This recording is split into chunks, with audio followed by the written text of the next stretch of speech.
Okay, so let me look at the questions in the chat first. Where'd it go? Okay, so what do we got here? Okay, Christian. Assignment 2, if you're running the midterm on Friday, so the original day, then assignment 2 is due tonight, so on its original day. If you're going to take the assignment midterm after reading week, then you can do assignment 2 later, so Saturday is fine. But if you want to write the midterm on Friday, I need to get you the, I've offered to give you the assignment 2 solutions so that you can study for them for the midterm. Not very many students have asked to do the midterm on Friday. Now, regarding the midterm, so it sounds like all of your second year computer science profs have conspired to give you a midterm on Friday. I guess I should tell you that there's absolutely zero coordination between your profs. So none of us know what anybody else is doing. I can't even see their courses on OnQ. So the fact that you ended up with 3 or 4 possibly midterms on Friday is unfortunate, but it's actually not really unexpected. Anyway, so I'm happy if to move the midterm to after reading week if you want it after reading week. And then I will spend, I guess, 3 days marking it so that you get your marks back before the drop date. Yeah, so I mean, you shouldn't have to write 3 midterms on the same day. So if you want to write the 220 midterm on Tuesday after reading week, that's fine with me. Okay. But yeah, if you want to write it after reading week, then you can have an extension on the assignment as well. If you want to write the midterm on Friday, then the assignment's due today. Right. So those are your 2 choices. Hopefully that makes at least some of your lives a little bit easier. Let's see. I had a question. How do I get the path to the trash can after using mixture? So Akash, that's a good question. So your trash can directory is supposed to go in your home directory, right? So on my computer, it would be right under home Burton, right? And if you look, it's here, yeah. So if you, whoops, sorry. Right, so if you look in my home directory, there's the trash can directory, right? Now it's always in the home directory, so all you need to do is figure out what is the path of the user's home directory, right? There's a few ways to do it. The easiest way is to simply remember that tilde always expands, well, by default, it expands to the user's home directory. Right, so for example, if I go to root bin, right, so I'm now in root bin, right, not anywhere near my home directory. If I want to go to the trash can, or if I want to list the trash can directory, I can just do ls tilde dot, slash dot trash can like that, right, and there you go. So that's how you, so the trash can directory is just tilde slash dot trash can. Right. There's another way to, there's more than one way to do it in Bash. What is echo? So in Bash, the variable home also stores the location of the user's home directory. Right. So in other words, I can do ls$home slash dot trash can. That works. I cannot access no such. That's not true. Why did it put that's not true. That should work. There it is. There you go. Right. So that also works. So that's how you get to the trash can directory.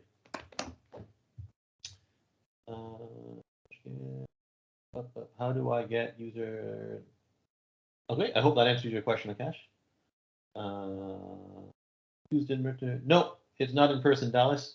It's still on OnQ, which slightly complicates things if you have to be on campus for after the midterm or before. Yeah, for after the midterm, because that means you now have to find some reliable Wi-Fi connection on campus somewhere. Yes, everything's on. Everything is on OnQ. Okay. So that means that lets that lets students finish the course remotely if they need to, even though the university doesn't want you to. But whatever. right? So as long as we told you before, as long as we told you at the beginning of the course that all assessments are online, then everything's fine. What we're not allowed to do is we're not allowed to tell you you have an in-person exam and then switch it to online. So we're not supposed to accommodate people who can't or won't come to campus. Someone's got a hand up. Who's that? Hi, Professor Mo. I have a question for you. Go ahead. So about the make temp command. Oh yeah. Make temp. Sorry, you emailed me about that. Make temp is an interesting. It turns out in Unix or Linux-based systems, a lot of the time you end up making a temporary file or directory somewhere. And the reason you do it, so for example, if you run Eclipse in, well, anywhere actually, Eclipse will make a temporary file somewhere to indicate that Eclipse is currently running and doing something. So you make what are called temporary lock files to indicate that that the program is currently running. So it turns out you need some sort of secure way to create temporary files. Now the problem with making files is that you might create a file that already exists, right? Because you, if you don't check what files are already in your directory. So make temp is a command that will securely make a temporary file by generating a random file name. So in Linux, if you just type make temp, right, make temp creates that file. So on most Linux systems, there is a directory called temp under the root directory. Temp means temporary, so there's no guarantee that the stuff in the directory will exist forever, right? So periodically it can be cleaned out by some other program, perhaps, right? Or the user can go in and delete files and things like that, right? So it makes a temporary file, and in Linux it happens to be created here. On Mac it's somewhere else. Yes, on Mac it appears to be in some folder called var. Yeah, whatever, it's fine, right? It's just somewhere else, it doesn't matter. You can control where it goes by passing in some options to the command, but you don't need to for this assignment question. So it makes that file, and it tells you the name of the file, right? So it outputs the file to standard output. So there it is, right? If you list the contents of my temporary temp folder, I don't know what's in there. Oh, there's a whole bunch of stuff in there, right? So notice Visual Studio Code makes a whole bunch of temporary files, right? Somewhere though, there it is the temporary file that I just created, right? So there's your file, and the command tells you it sends the name of the file to standard output, right? Now you need the name of that file, right? Because you need to move that file into the trash can directory. So how do you store the result of a command? How do you store the standard output of a command? You use a command substitution, right? So in other words, you do something like temp file name equals temp, like that, right? So make temp makes a file. If I list the contents of temp, there will be a second temporary file. There it is, right? There you go. And if I echo temp file name, it will be the name of the temporary file. So that's how you need to. That's how you should use make temp in that question. Right. Okay, and then just move it into. Yeah, then just move it using move mv. Right. Easy peasy, right? Yes, and I'm also wondering why with echo. So if I want to use echo and then I want to use the two greater than arrows pointing, redirecting the if I want the echo into a file. Yep. How come I can't concatenate, or maybe I don't know the correct way of concatenating the date command with. Oh, I see. The text. So what you should do there is you should echo out one string that contains all of the information that you have in it that you want, right? So the date command prints the current time and date to standard output, right? Yes. So you play the same trick that you did with make temp, right? I need the date as a string. I don't care. I don't want to send it to standard output. So use a command substitution. Now equals $date. Sorry, $round bracket date. Whoa, like that, right?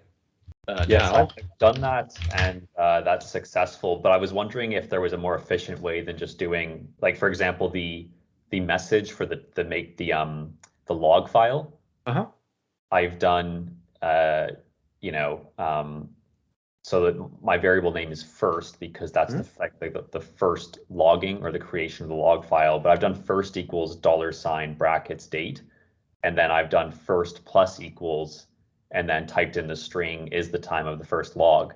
I'm wondering if there's a way to combine those in a more like efficient way. Do I just do $date plus? Because that wasn't working for me.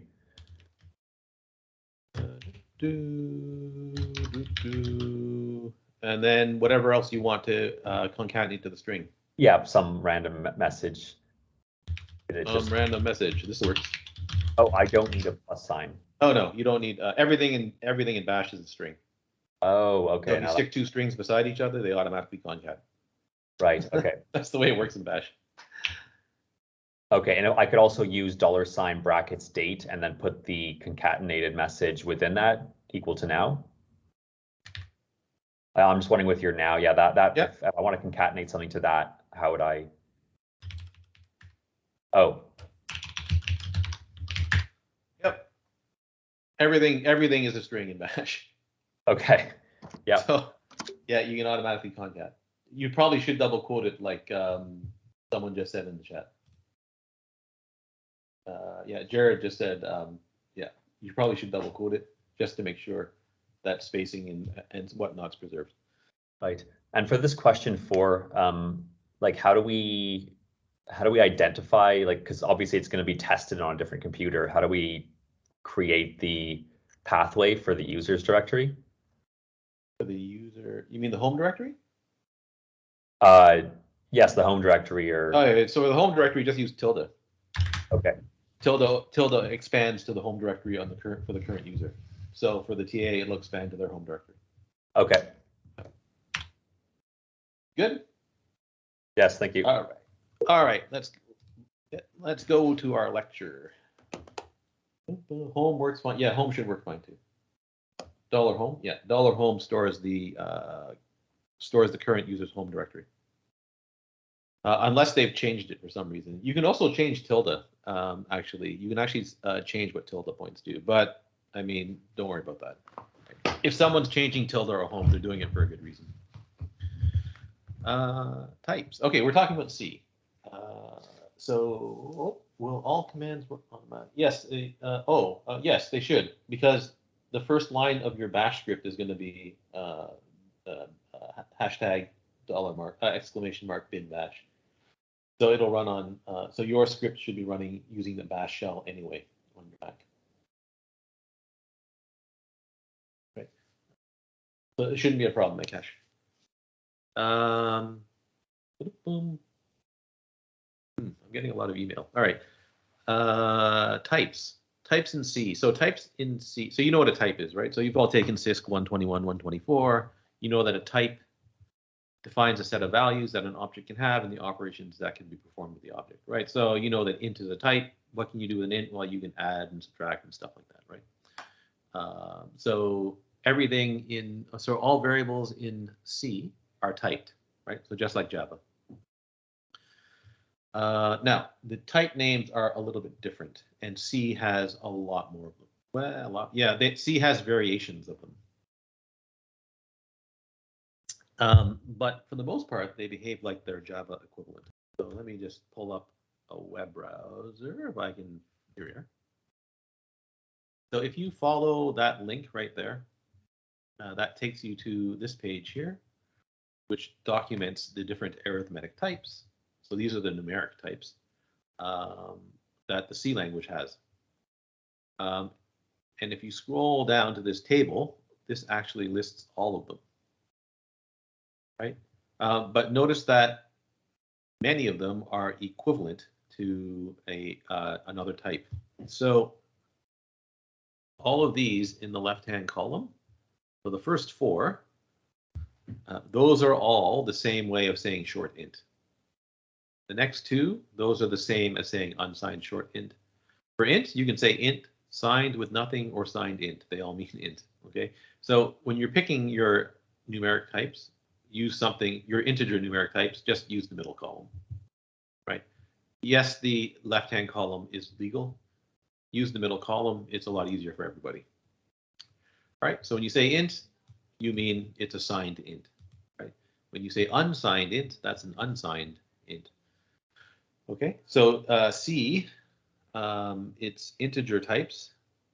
There are signed and unsigned variations of them, right? So the signed variation, that's the same as Java, right? Can be positive or negative.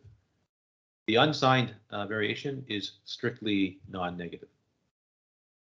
So you have int, right? You have short, so that's the same as Java's short.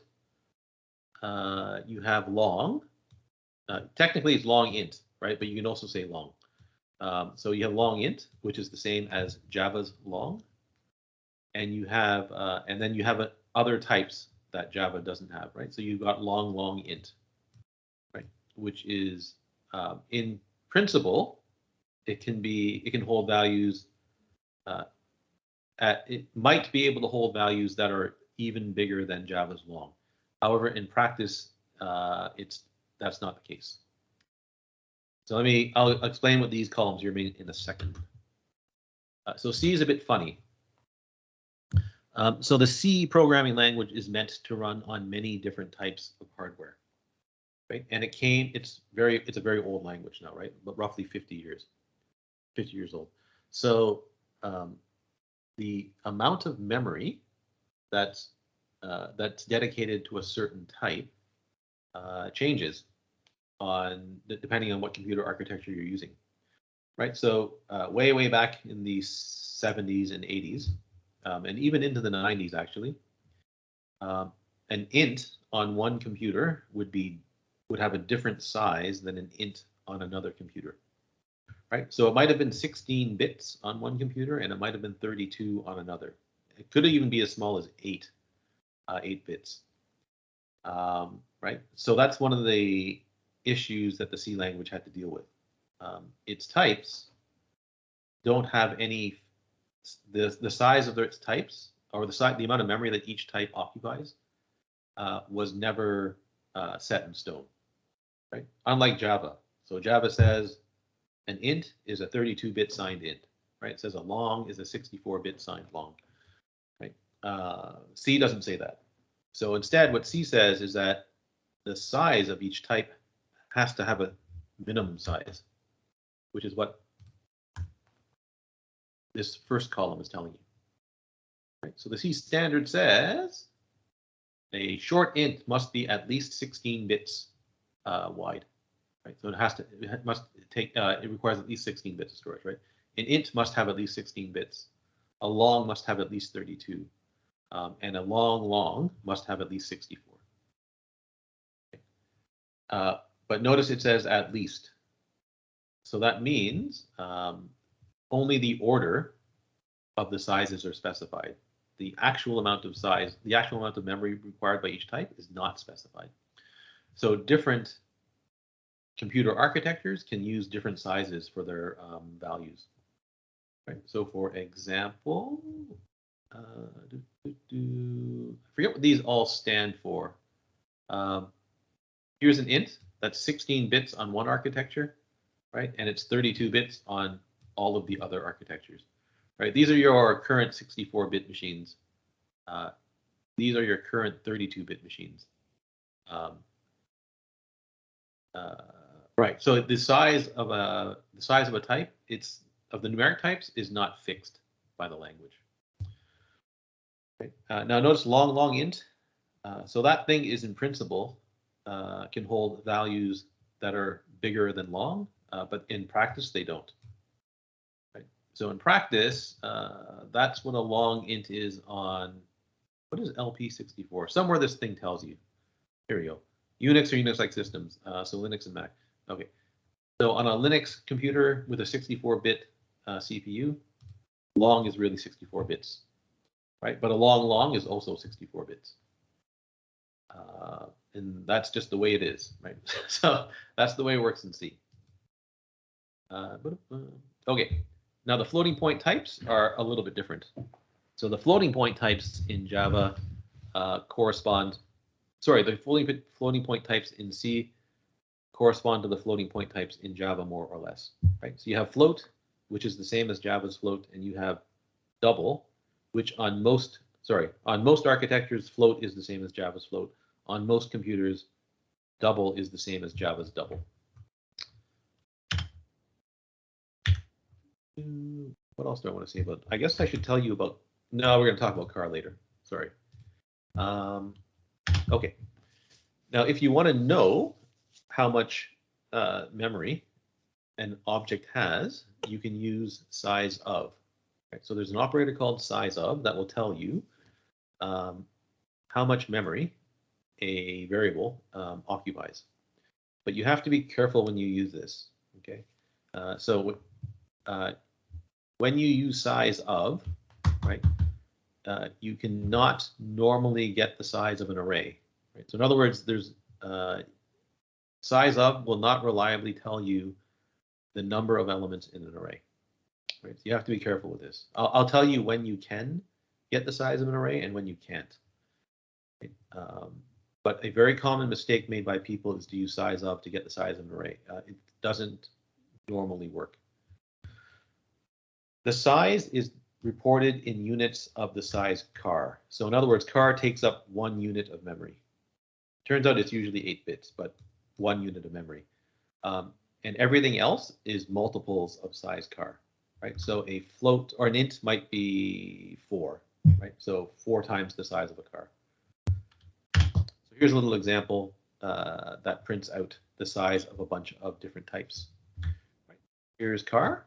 Right, so this is how you use the operator, right? It's just sizeof, round bracket, and then the type. You can also put a variable name in here, I believe.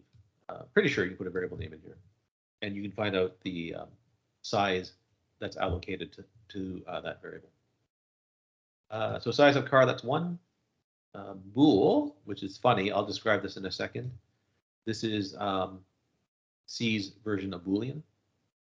Right? Here's short int. There's int, there's long int, there's float, there's double, and these are 2 pointers. So let's run the program that corresponds to this. Where is all this stuff? Right.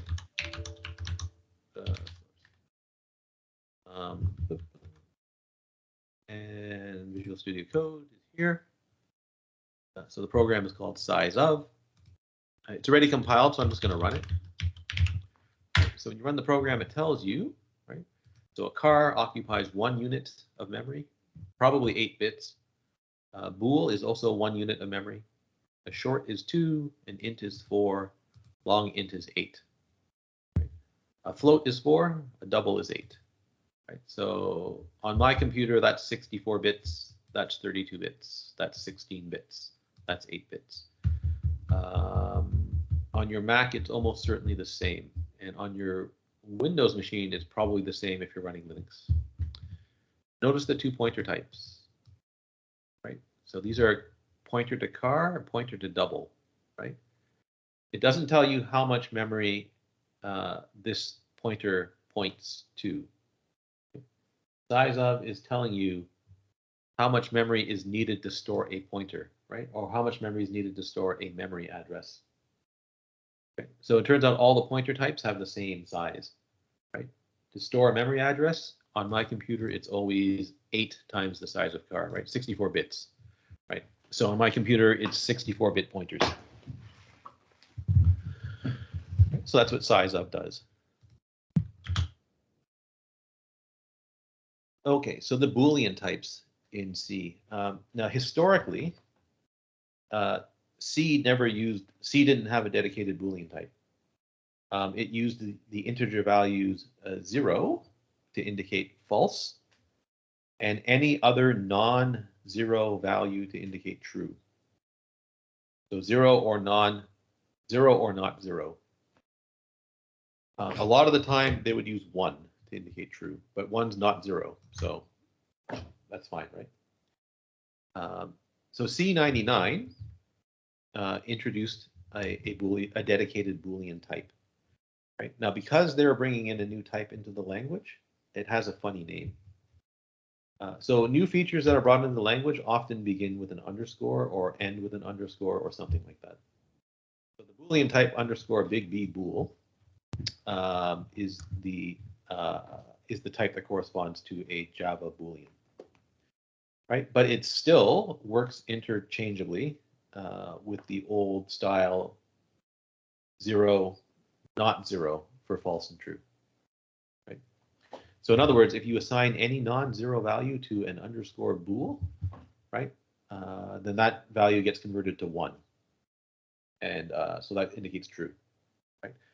Now, you can use underscore bool, but I don't recommend you do. Instead, you should import standard bool into your program, and that lets you use the more sensible looking bool, right, little b bool, and the values false and true.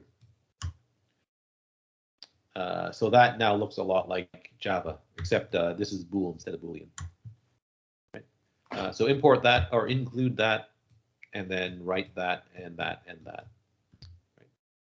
However, keep in mind that 0 and 1 or 0 and non-zero as an int value can always be treated as false and true. The logical operators for Booleans are the same as in Java. Right? So not, and or. Right? Everything works the same as Java. Here's an example of using bool. Right? So I've got my flag. I've got this variable called flag. Its type is underscore bool. It's set to 0, so that's false. Right? So this should print false. Flag, right? So this is boo. I probably have to recompile this because I've probably changed it.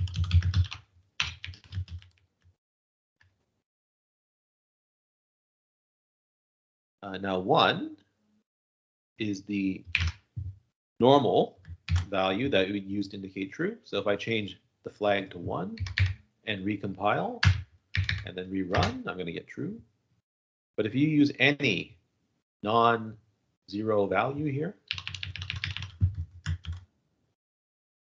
recompile, rerun, you're going to get true. Right? And it doesn't even have to be an integer. Right? 1.15. Notice that there's no compiler warning, right? You compile the program, nothing gets output. So in other words, everything, as far as the compiler is concerned, everything's fine, right? Run the program, still true. I'm pretty sure you can put anything here. I'm going to try this. I don't actually know if this works because I've never actually tried it. But apparently it works. So you can even put in a string there and you still get true, right? So any non-zero value on this side, don't do this, by the way. Any non-zero value on this side will automatically be converted to 1. Okay, next program is boo2. This is just using standard bool now, right? So using standard bool, you can use the type little b bool, and you can use the words true and false, right, which are nice.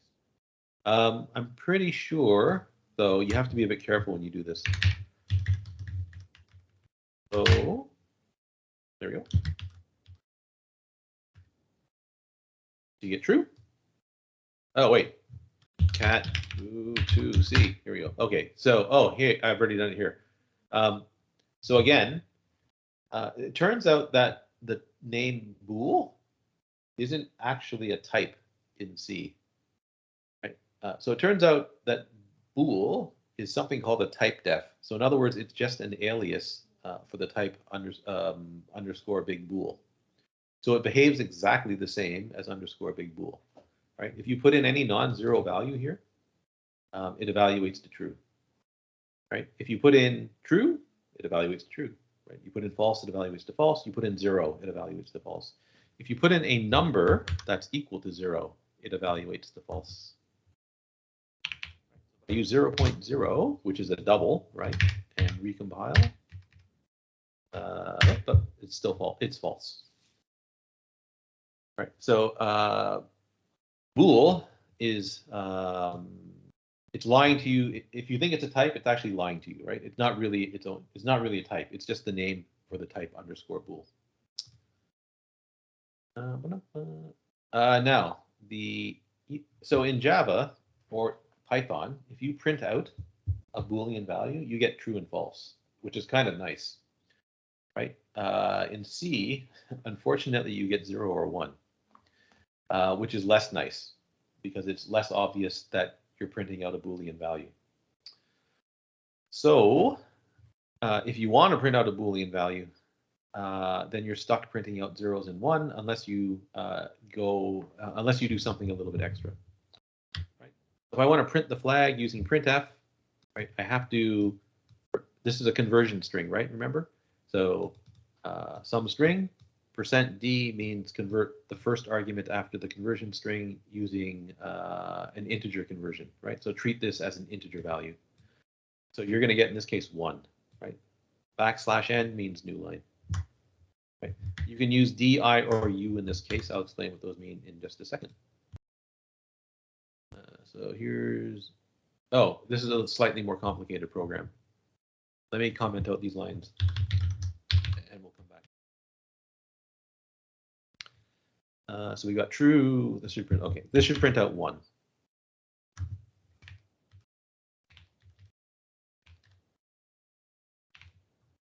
Our flag is true.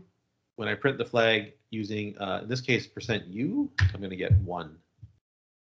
Now, what's the difference between %d, %i, and %u? D and I are integer conversions. U is an unsigned integer conversion.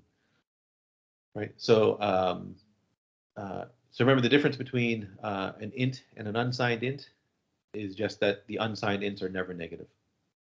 Right. So it turns out for this bool type, the underscore big B bool, the values are always 0 and 1, no matter what you store in them. Right. So any non-zero value gets converted to 1, and they get stored in 1, which lets you safely use the unsigned conversion here if you want to. I think I show you. Yeah, here we go. Okay. Now, printing out 0 and 1 for Boolean values can be a little annoying. Right? If you want to see true or false for a Boolean value, though, you have to go out of your way to do so. So here, in this example, I'm using the C's ternary operator. This also exists in Java, but we probably didn't tell you about it in 124. So the way you read this expression here, right? The question mark means if. Okay, so if the flag is if this quantity is true, then substitute the string true, or the result. Sorry, the value of this expression is the string true. Otherwise, it's false. Okay, so if this condition evaluates to true, right, then replace then the whole expression gets replaced with true. Otherwise, it gets replaced with false. Right. So this is the short form way of writing if some condition do something else, do something else. So that's the short form for it. What this lets you do is if that flag is true, I'm going to get the string true. Otherwise, I'm going to get the string false. Right. And I can format that using %s. Right. So %s formats whatever is here as a string. In this case, you can get the string true or false. I have to edit that file.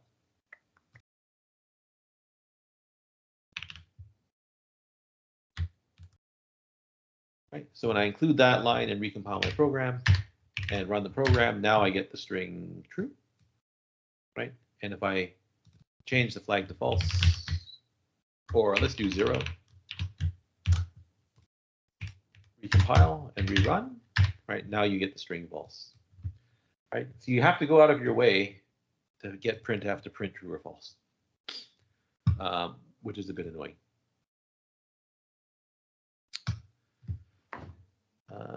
Otherwise, the Boolean types behave exactly the same as the Boolean types in Java. Char is used to represent character data, right? So char in C is similar, but not the same as Java. Right? So in Java, char is a 16-bit Unicode value. Right? C says that char is just 8 bits and it's some sort of number, and that's all it says. Right? So it's 8 bits. It's usually 8 bits. It doesn't say it has to be 8 bits. It's usually 8 bits, and it's some number. How you interpret that number is up to your particular compiler and the options that you set in your compiler. Right. So it doesn't even specify the encoding of the words. Right? On most North American, I guess on most computers, char will be interpreted as ASCII, if you know what ASCII is. Like C, a char literal is any single character inside of single quotes, and there is no such thing as the empty char. So something inside of empty quote, one character inside of single quotes is how you write a char literal. Or there are these things called escape sequences, which you probably also saw in CISC 124 a little bit. So the escape sequences are are individual characters that are preceded by a backslash. Right? So backslash single quote, that's the single quote character. Right? Now remember, we're using single quotes to delimit a character. Right? So I can't write single quote, single quote, single quote. Right? That doesn't work. So if you want a single quote as a character, it's single quote, backslash single quote, and then the closing single quote. Right? Double quote you can write as backslash double quote. If it's a char, so if it's just a plain old char, you can write single quote, double quote, single quote. So that's fine. You need to use this if you want double quotes as part of a string. Question mark, you might wonder why there's a backslash question mark. It's because there's these wacky things called trigraphs. If you're interested in these, you can just type in trigraph C in your favorite web browser and look at the results. They're not really relevant. They're not at all relevant for us. But it's needed because these things called trigraphs exist. If you want the backslash, now notice again, you have a problem. You're using the backslash to indicate that you have a special character. So what if you want the backslash to be a character? Well, now you have to escape the backslash, right? So if you want the backslash as a character, it's single quote, backslash, backslash, single quote. And then you've got some of the other ones that you're probably familiar with, right? Backslash n, that's your new line. Backslash t, that's your tab character. That's your horizontal tab character. Right? Not all of these will print on every console, and the bell, backslash a will not necessarily cause your computer to beep or to ring a bell. It depends on your computer.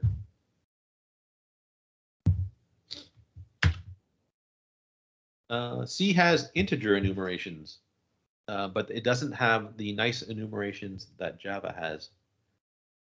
So a C enumeration implements the, but it's the int enumeration pattern that you may have heard of in CISC 124. If you haven't, then basically you can, C lets you C lets you assign a name to an integer value, like so. Right. So with these things called enums, right, I can make an enumeration called day, right? And the value of day is just these names. Right? So Sunday, Monday, Tuesday, Wednesday, Thursday, Friday, Saturday.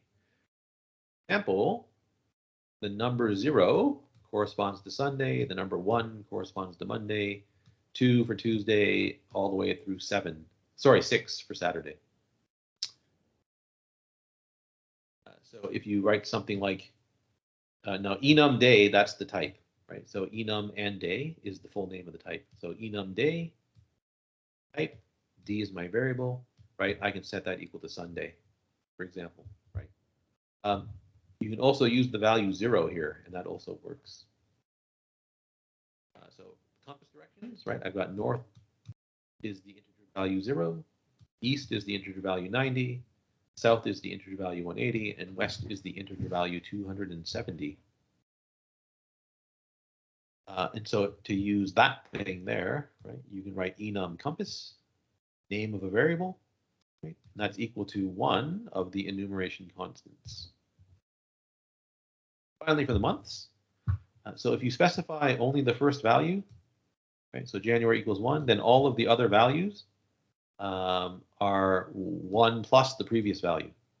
Right? So February becomes 2, March becomes 3, April becomes 4, and so on and so on and so on. And again, to use that enumeration, you just write enum month, variable name equals 1 of the enumeration constants. And then you can print them out. Now, the enumerations in C are just integers, right? So you format them using %d or %i. Yeah, or %i.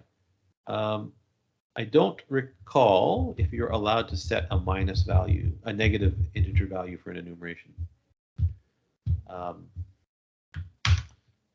Let's take a look at this program. It is, okay,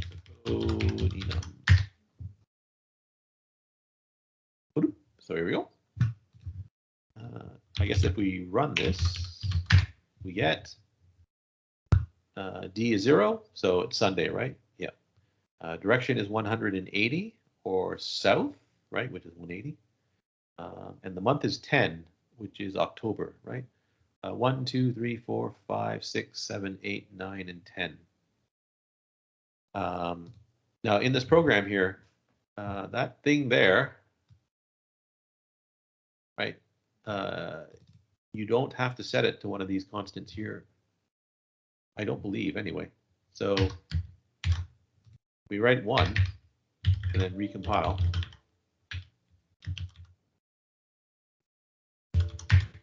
Everything's fine. Right. So if you echo out, or sorry, if you print it out, right, D is 1. Right. Now, the question is what happens if you pick a value that's not defined as one of these constants, right? So here I've got 0, 1. Oh, look, code even tells you what it is. 2, 6. What happens if I type in 10? Well, it looks like it works, right? And it prints out 10. So that thing there, right? It's not actually, so even though it looks like it's the type enum day, it's actually an int. Right, which is why I say it's not as nice as the Java enumerations. Right, so in Java, your enumerations are actually a class. So in other words, it really does have a type, right? And the compiler will only let you use the constants that you define in your enumeration. So Java enumerations are type safe. C's are not, right? So C enumerations are not safe. They're just ints, which means you can easily cause trouble by replacing, by substituting an int value, an arbitrary int value for one of your enumeration values. Right. So, but this is the best that the language has to offer for you if you want to use named constants. Right. Doing stuff like this is very useful in many circumstances. Right. It's a lot easier to read this day equals Sunday than it is to read this day equals 0. Right. So this is useful. It's just not type safe. The type void means cannot hold. So on its own, void means cannot hold any value. Right? You can't actually make a variable of type void. So you're not allowed to do that. But what you can do is you can use void to indicate that a function returns no value. Right? So you use void as the return type to indicate that the function doesn't return anything. If your function has no parameters, you can use void to indicate that, right? So function name round bracket void means your function has no parameters. right? You should always do that. You should always write the void parameter if you're declaring a function that accepts no arguments. There is a pointer to void though, right? Which is weird because void means, right, on its own, void means it can't hold any value. So like every other language, every other programming language, C recycles keywords to mean different things. If you have a pointer to void or a void pointer, that means the pointer can point to anything, right? So in other words, it points to something. Well, if it's not null, it points to something. You don't necessarily know what it's pointing to because it's allowed to point to anything, right? So in other words, you can make a void pointer point to an int. You can make it point to a double. You can make it point to a string. You can make it point to a char. You can make it point to whatever you want. This turns out to be useful, as you'll see later on in the course. So there's a main method that has no parameters, right? So we write that, we indicate that by writing void. Here's my int x. Its value is 1, right? On the next line, I have a pointer p, right? Its type is void star, so this is a void pointer. Right? P can point to anything. So if I want to, I can make it point to x. How do I make it point to x? Well, I take the address of x. Why do I take the address of x? Because addresses, pointer values are addresses. Right? So p points to whatever x is. Now the problem is the type of p, it's a void pointer, right? So what happens if I want to print out p, right? Or I want to print out the thing that p points to, right? Well, now I've got to do something awkward. So I want to dereference p to get to the object that it points to. Can't dereference a void pointer because it could be pointing to anything, right? You're not allowed to dereference a void pointer. If you try to do so, the compiler will complain. So what you have to do instead is you have to tell the compiler what is p pointing to, right? So in other words, what is the actual pointer type of p, right? The way you do that is with a cast. So I have to cast p to a pointer to int, right? So excuse me, take p, cast it to pointer to int, right? And then take that whole thing and dereference it, right? So that lets me print out p as an int value. Works just fine. Okay.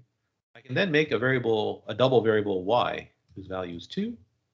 And if I want to, I can make p point to that as well, right? Because the type of p is void star, so it can point to anything. So I can make p point to y by taking the address of y. I want to print out what p is pointing to, right?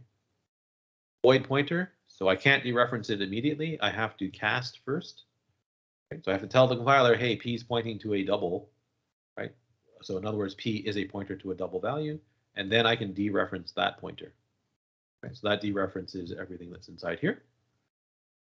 And that lets me print out a double value. Now notice to print out a double value, you've got to use this wacky conversion operator here.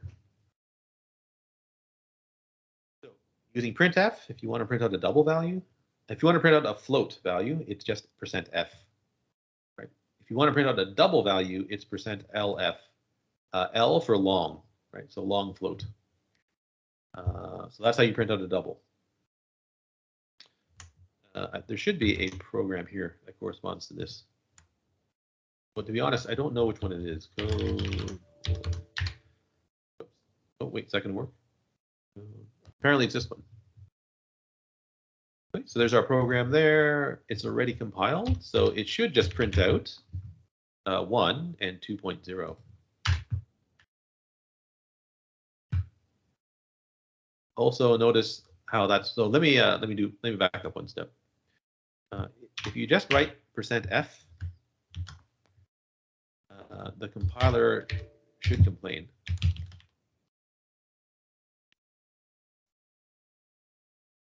Oh, it didn't complain. Okay, never mind. I guess it's okay. It's okay with F then. It's not going to be okay with D though. So if you put in a conversion operator that's definitely, yeah, there you go. That's not valid. The compiler will catch that. It will warn you that there's a problem. Right? Notice you've got warning here. right? It still compiles your program, right? So in other words, that program is still here, right? So it really did compile the program, even though that there's a warning, right? It's saying format %d expects an argument of type int, right? But that argument's actually a double. So it's trying to tell you there's a problem.